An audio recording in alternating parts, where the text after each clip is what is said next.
Ethan Cole was not the kind of man people wrote songs about. He was not tall in a way that made others stop and stare. He did not speak much at meetings, did not volunteer for the dangerous jobs, and he never once tried to be a hero. He was simply a man who showed up on time, did his work without complaint, and went to sleep at the end of each day knowing he had caused no trouble. That was enough for him. That had always been enough. He was assigned to the diplomatic escort unit on the human mission to Vrathon, a world that sat 3 star systems away from Earth and smelled faintly of sulfur and warm stone. The sky above Vrathon was never truly blue. It hung amber and thick between 2 suns that rose and fell in slow, overlapping cycles, and the light they cast gave everything a burnt orange glow that Ethan had never quite gotten used to.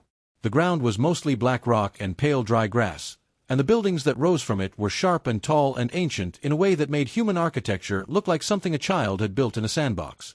The dragons lived there. The Vrethari, they called themselves, though the human diplomatic teams had taken to calling them dragons because there was no better word and no one had the courage to argue. They were large and scaled, and they moved with a slowness that was not laziness but confidence, the way something moves when it has never once had reason to hurry. Their civilization was old. It had been old when humans were still trying to figure out fire. They did not say this to the humans directly, but they did not have to. It was in the way they looked at the diplomatic team when they arrived, the way a person looks at a child who has wandered into a room full of adults. Ethan's job was simple. He was part of the security escort, which meant he walked beside the diplomats, kept his eyes open, and made sure nothing went wrong. Nothing ever did. The mission had been running for 4 months without incident, and most of the escort team had started to relax in a way that Ethan privately thought was a bad idea. He kept his guard up anyway, not because he expected trouble, but because it was the only way he knew how to do a job. The ceremony was held in the open air, in a wide stone forum at the center of the royal compound. Thousands of dragons had gathered, arranged in careful formations that spoke to rank and bloodline and a dozen other things Ethan did not fully understand. The diplomats stood near the back, politely ignored, watching a ritual that had been explained to them in a briefing they had all mostly forgotten. Ethan stood at the edge of the human group and watched the crowd. He noticed the shift before anyone else did. There was a change in the air, the way sound moves differently when something is wrong, a tension that had no source he could immediately name. Then he saw them. A group of perhaps 8 dragons moving through the crowd not like guests but like water finding a crack, sliding between bodies with purpose, heading not toward the diplomats but toward the small raised platform near the center of the forum where a young dragon child sat in a ceremonial chair, alone except for 2 guards. The guards went down fast. The crowd scattered. The diplomats turned and ran. The other escort soldiers pulled back toward the compound wall, hands on weapons, waiting for orders, calculating angles, doing all the things trained people do when the situation turns bad. Ethan did not calculate. He moved. He crossed the open ground in seconds, put himself between the attackers and the child, and felt the first blade find his back before he even had time to raise his own weapon. The second came across his side. The third and fourth hit as he was turning, and the fifth caught his shoulder as he finally managed to bring his arm up. He went down to one knee. He did not go all the way down. The reinforcements arrived 30 seconds later. It was enough. The attackers broke and ran when the royal guard flooded the forum from 3 directions at once, and the child, Valeth, heir to the 5th kingdom, sat unharmed in her ceremonial chair with wide amber eyes fixed on the human bleeding in front of her. Ethan heard something then, as the darkness started to press in from the edges of his vision. A sound he had never heard before in his life, and could not have described to anyone who had not heard it themselves. Low and resonant and full of something vast and old. A dragon, weeping. He did not know it yet, but he should have been dead. Every medic who arrived in the next few minutes said the same thing quietly and with certainty. The blades had been laced with a compound designed to stop the heart within seconds. It had not stopped his. No one standing over him in that forum, human or dragon, could explain why he was still breathing. They checked his pulse 3 times just to be sure they were not imagining it. They were not. The healing sanctum of the Vrethari royal compound was a place that no human being had ever entered before Ethan Cole was carried through its stone archway on a flat stretcher made of woven bark and bronze. The room was warm in a way that went deeper than temperature, a heat that seemed to press in from the walls themselves, and the air smelled of something medicinal and ancient that had no name in any human language. The light came from shallow bowls of pale fluid set into the floor at regular intervals, and it cast everything in a soft, steady glow. Sara was the elder healer of the Fifth Kingdom. She was old even by dragon standards, which meant she was very old indeed, and her scales had faded from deep green to a gray that was almost silver.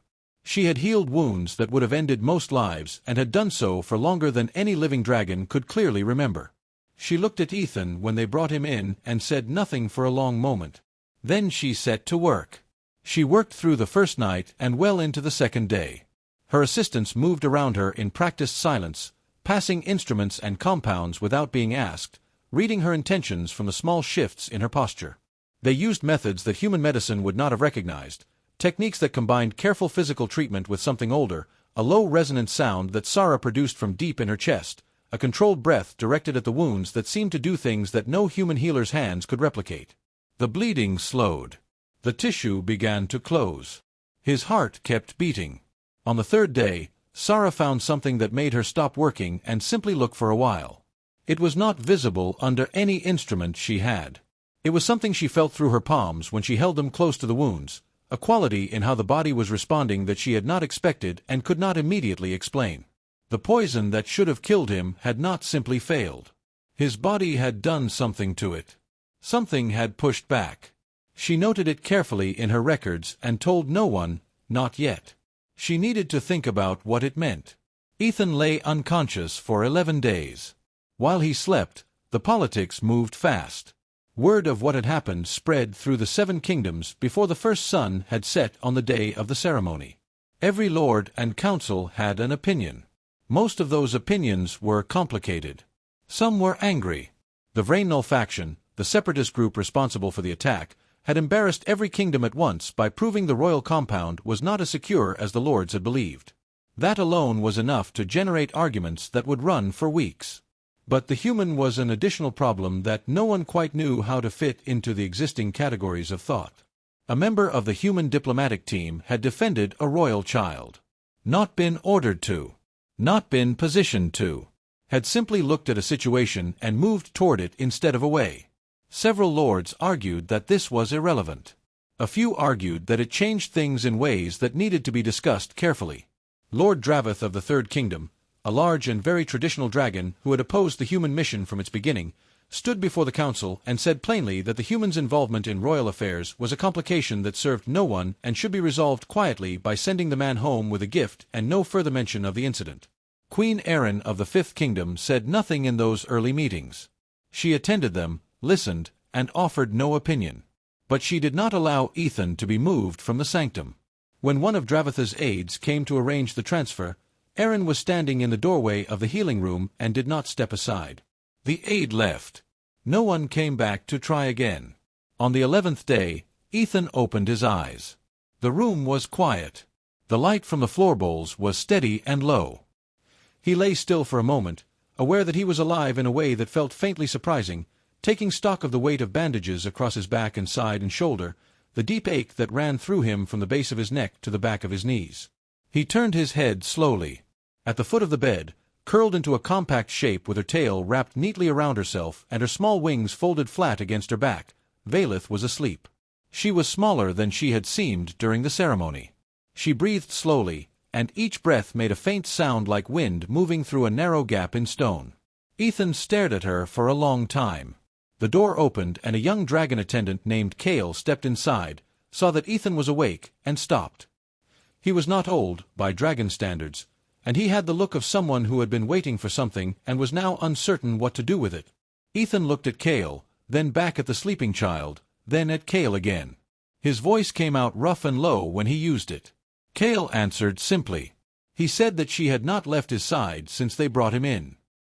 He said it the way one might state the weather, plainly and without decoration, but his eyes moved briefly to the child with something in them that was not plain at all. Ethan asked, after a moment, what happened to him now. Kale was quiet. He looked at the floor. He looked at the door. He looked at Ethan. Then he said that this was no longer a small question, and he said it with the careful tone of someone who knows the answer but does not yet know how to explain it to someone who does not have the context to understand it. Ethan nodded once, slowly, and said nothing else. Outside, through a narrow window high in the wall, The amber sky of Wraithon glowed between its two suns, and somewhere in the compound, 7 kingdoms were arguing about what a human being was worth. Queen Erin came to see him on the 14th day, when Sara had decided he was stable enough to sit upright without opening the wounds again. She came without ceremony, which itself meant something in a culture where everything had a ceremony attached to it. Just the queen, a translator, and Kale standing near the door. Valeth had been taken to her lessons that morning for the first time since the attack, and the room felt quietly different without her in it. Erin was not what Ethan had expected, though he was not sure what he had expected.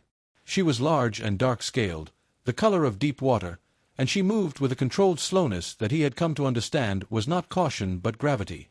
She sat across from him and looked at him for a long time before speaking, and when she did speak, the translator relayed her words in a flat, careful voice that stripped most of the tone from them. She told him what she knew. She told it slowly, pausing between pieces to let the translation catch up, watching his face as each piece landed. She explained the Vareth bond. She explained what it was, where it came from, how far back it stretched into the history of the kingdoms. She explained that it was not a thing that could be manufactured or assigned. It arose on its own, in specific conditions, when a specific kind of act was witnessed and recorded not by any document or observer, but by something older and less explainable than either. She told him that every healer who had examined him in the 11 days he was unconscious had confirmed what Sara first noticed. The bond was real. It was in him. And it had never, in the entire recorded span of Vrethari history, appeared in someone who was not a dragon. Ethan listened to all of it without speaking. When the translator finished the last piece, there was a silence in the room that lasted long enough to become uncomfortable. Then Ethan asked one question. He asked what it meant for the child. Erin looked at him for a moment. Then, slowly and deliberately, she answered him herself, not through the translator, in broken but careful English that she had clearly been working on for some time. She said that it meant he was bound to protect her. That the bond would not force him, would not compel him against his will, but that it was real and the kingdoms would treat it as real. She said that what it meant beyond that was still being decided. 3 days later, Ethan was brought before the Council of 7. He had been given clean clothes that morning, human-made, retrieved from the diplomatic compound. He walked with a cane because his left leg was still not entirely reliable. Kale walked beside him through corridors that grew wider and higher as they moved toward the center of the compound, past walls carved with histories he could not read, until they entered a chamber so large that the ceiling was lost in shadow and the floor was a single unbroken piece of black stone polished to a mirror shine. The 7 representatives sat in a curved arrangement at the far end of the chamber. Most of them watched him walk toward them with expressions that ranged from cold to deeply skeptical. One of them, an elder with scales the color of old bone, watched him with something closer to open fascination.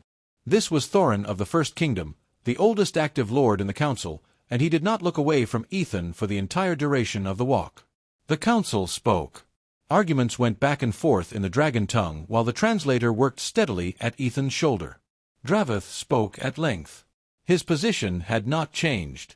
The bond was a biological anomaly, a misfiring of ancient processes meeting an alien physiology, and it carried no real weight. To treat it as genuine was to invite a precedent that the kingdoms were not equipped to manage. Thorin let him finish. Then Thorin spoke. He said, in a tone that moved slowly and landed hard, that the Vareth bond did not misfire. It had never misfired in the history of its record. It was not a biological process in the way Draveth was using the word. It was a recognition. Either the act and the intention had been sufficient, or they had not. Sara and 6 other healers had examined the man. Their finding was unanimous. To call the bond false was to call every healer in this room a liar and every record of the Vareth a fiction. When the arguments had run their course, a human voice entered the chamber for the first time. The translator relayed the council's question to Ethan. What did he want from this? Ethan looked at the 7 representatives for a moment. Then he said that he wanted to know the kid was safe. That was it. That was the whole of what he wanted. The room went quiet in a different way than it had been quiet before. Several of the lords looked at him. Thorin looked at him longest. The vote was held. 4 kingdoms recognized the bond and its implications. 2 abstained.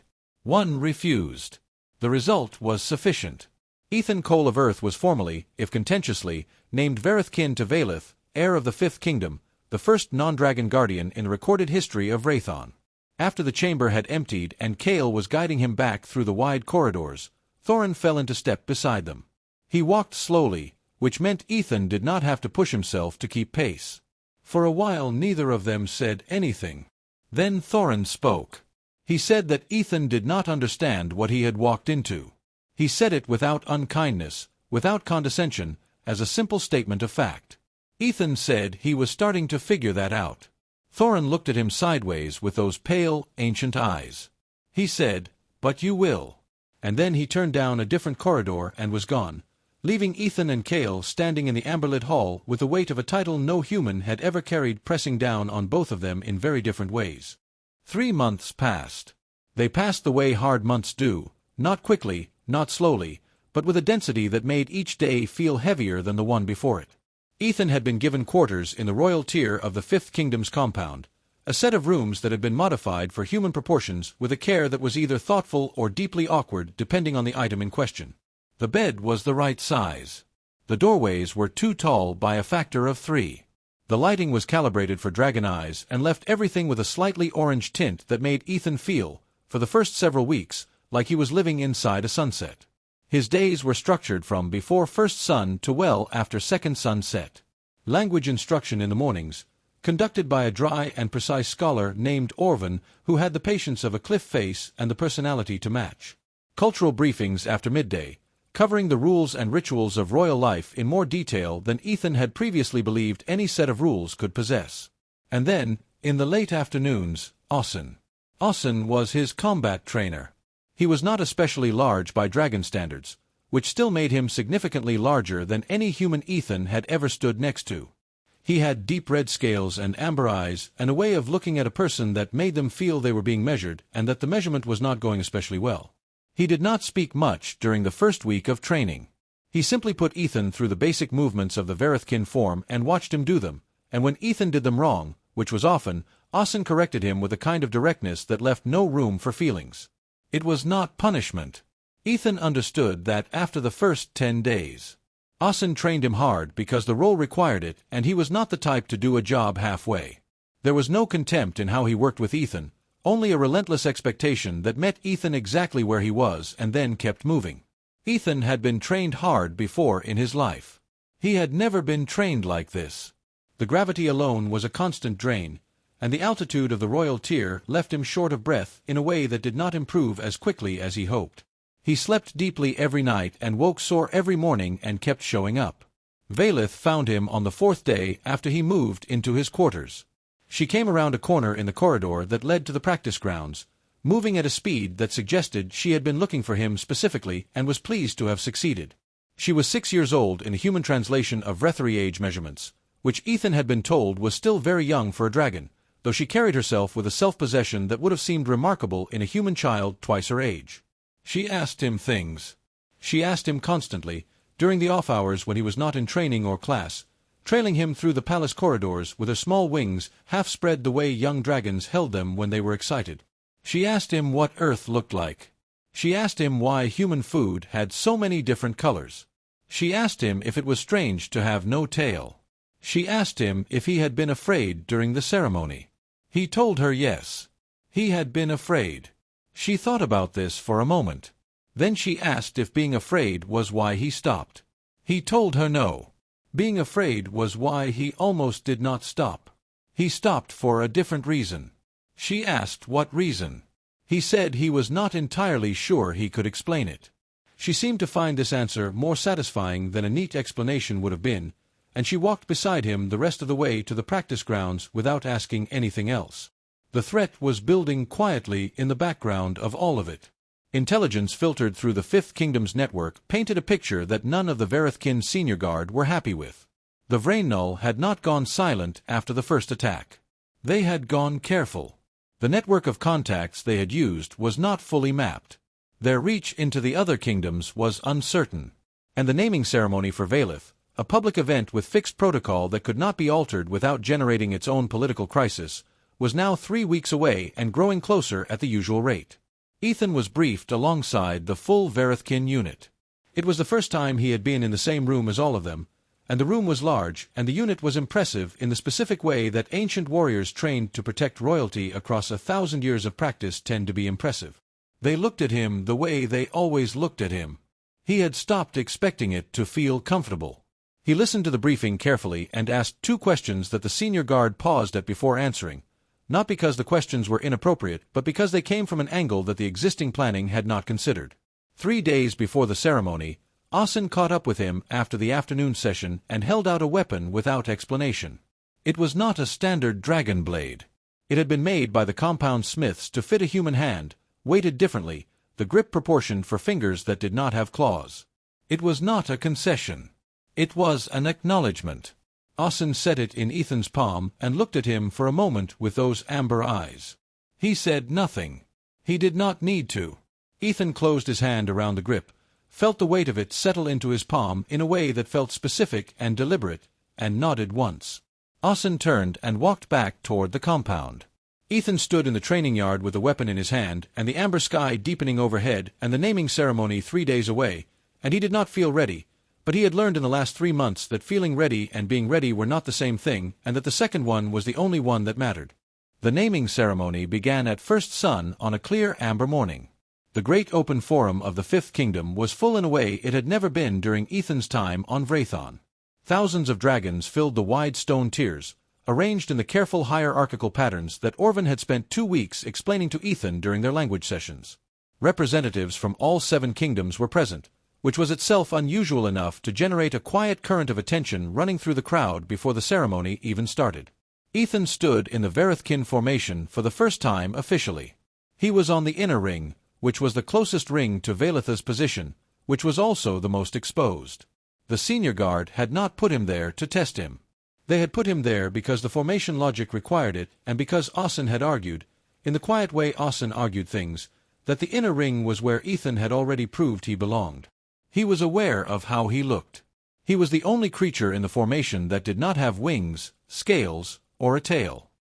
He was shorter than everyone around him by a margin that would have been funny under other circumstances. He stood straight and kept his eyes moving and tried to project something that at least resembled certainty, and if the dragons in the crowd nearest to his position looked at him with expressions ranging from puzzled to skeptical, he noted it and let it pass. He had been looked at that way for 3 months.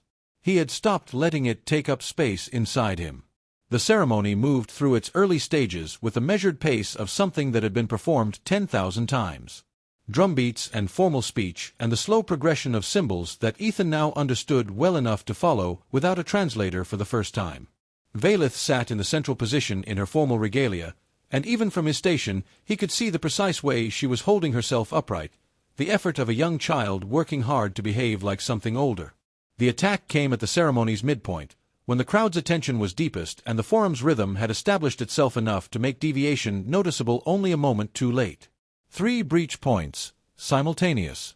The outer perimeter registered the first 2 almost at the same instant, and the senior guard moved immediately, Asen pulling his unit toward the eastern entry while the second team locked the northern gate. The movements were practiced and clean. 2 of the 3 breaches were contained in under a minute. The third group came through the southern corridor, and they came in a formation that told Ethan they had done their intelligence work carefully. They were not heading for the diplomats. They were not heading for the crowd. They were heading in a straight line for the center of the forum, for the elevated position where Vailith was sitting, and the angle of their approach had been chosen to split the distance between the 2 occupied Varithkin guard positions on the inner ring. Ethan was between those 2 positions. He was the closest thing standing between the southern corridor and the child. He did not have time to calculate whether he was the right person for this. He moved. The first attacker came fast and hit hard, and Ethan took the impact on his arm instead of his body, redirecting it the way Asen had beaten into his muscle memory over 3 months of sessions that had left bruises on bruises. He went sideways instead of down. The second came while he was still moving, and he used the weapon in his right hand to catch the strike and turn it, not blocking the way a dragon warrior would block, with force against force, but angling it away and letting the attacker's own momentum work against them. The third attacker caught him across the ribs, and he went to one knee, felt the breath leave him in a way that was not clean, and pushed back up. He was bleeding again. He was aware of that. He kept his position. 20 seconds. 30. He heard Osson's voice somewhere behind him, closer than expected. He held the line. Osson and 2 others from the Eastern Unit reached him at 40 seconds, and the pressure broke. The Vraynol fighters read the numbers and pulled back. The breach collapsed. The Forum, which had been filling with sound and movement and panic, began to settle as the guard units completed their sweeps and confirmed the perimeter clear. Ethan was on the floor by then. He had not intended to end up there. His legs had simply decided, at some point after Osson arrived, that they had done enough for the day. He was sitting with his back against the base of the central platform, breathing carefully, one hand pressed against his ribs where the pain was sharpest. Vaylith reached him before the medics did. She came down from the platform in a rush that her formal regalia was not designed for, and she landed beside him and said his name. Just his name. No title, no bond language, no formal address. Just the name she had used since the 4th day when she found him in the corridor. The great Forum was silent around them. Thousands of dragons watching a child and a human sitting together at the base of a ceremonial platform, one of them bleeding. Thorin rose from the council seating. He was old, and he moved slowly, but he had a voice that carried without effort, the kind of voice that had been in command long enough that rooms went quiet for it automatically. He spoke to the assembled kingdoms. He spoke about the Vareth bond and about what it had originally been designed to recognize. He said that it had not been designed to find power or bloodline or species. It had been designed to find choice. A specific kind of choice, made deliberately, made at cost, made more than once. He said that history had grown comfortable assuming only one species was capable of making it. He looked at Ethan when he said the last part. He let the look be seen by everyone in the Forum. Lord Draveth sat very still in his council seat. He did not leave. They took Ethan to the healers again. Sara was waiting, and she looked at him with an expression that was not quite exasperation but was related to it, and she began her work without ceremony. Cale walked alongside the stretcher through the compound corridors, hands folded behind his back, his footsteps steady on the stone. After a while he remarked, in the dry tone he used for most observations, that Ethan was becoming quite good at surviving things he should not be able to survive. He said it the way one might note that someone had a talent for a particular game. Ethan laughed. It hurt. He laughed anyway. Hours later, bandaged and propped against a stack of cushions that Sara had allowed him because she had decided that comfort was part of treatment, Ethan watched through the high narrow window of the healing room. The ceremony had resumed. The naming had been completed. Outside, in the amber light of the late afternoon, Vaylith was flying for the first time in public, her small wings carrying her in wide, clumsy, joyful circles above the Forum, and the sound that rose from the gathered thousands was not what Ethan would have called cheering exactly, but it was something in the same family as cheering, deep and resonant and vast. He watched her fly. He did not look away. And for the first time since the morning a few months ago when he had thrown himself across a child he did not know in a world that was not his own, Ethan Cole felt something settle inside him that he did not have a precise name for. Not belonging, exactly. Something quieter than that. Something that had to do with having been in the right place and having done the right thing and being alive to know it.